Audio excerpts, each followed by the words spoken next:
The Bloomberg columnist Alice Schroeder, who is the author of the only authorized biography on Buffett, and there you see it on your screen, Snowball. Alice, great to see you again.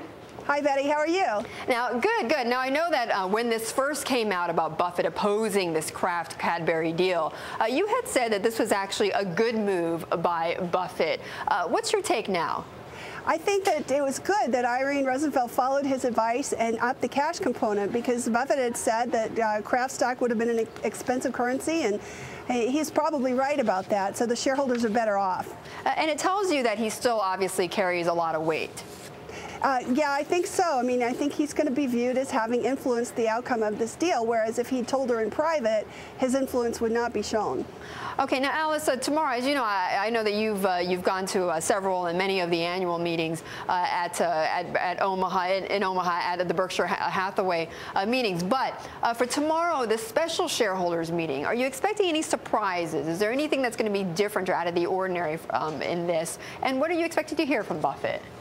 Well, he wants to confine the topic to the matter at hand, which is the stock split, but my guess is that he'll probably have a few remarks to say on other topics, possibly the Cadbury-Kraft deal, and he might be talking about some of the parts of his business or the economy, and it's hard for him to use a platform and confine it to one narrow subject. Right, and aside from the Kraft Cadbury, though, is there anything else that you think that he might discuss, though? Anything to deal with his other investments, and in particular also with NetJets? Well, he might. There's been a lot of controversy at NetJets lately with the change in management and David Sokol taking over. There's been a lot of people who have left because of that. He might say something, but he doesn't want to take questions on any other subject, so I think it'll be a one-way conversation if he does. There's been a lot of talk also that, that this really sets the stage for how Berkshire is going to look, let's say, 50 years out, 100 years out, that essentially this is it. Burlington was the big acquisition, and he's not going to be able to move the needle any longer. I mean, would you agree with that?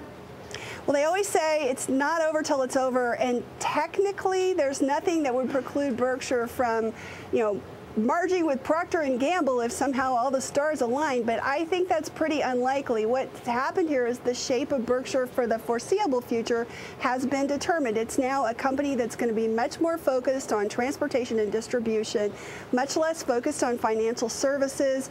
It's a company that is going to be a basic conglomerate full of classic American industries, and Buffett, the stock picker, which is Berkshire's past, is not Berkshire's present and Berkshire's future. Right, and I mean, essentially he sets the stage for a successor, right?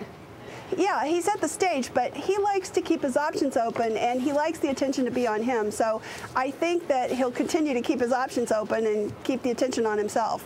Okay, Alice, thanks so much for joining us, and good to see you again. Alice Schroeder, Bloomberg columnist and author of the Warren Buffett biography, Snowball.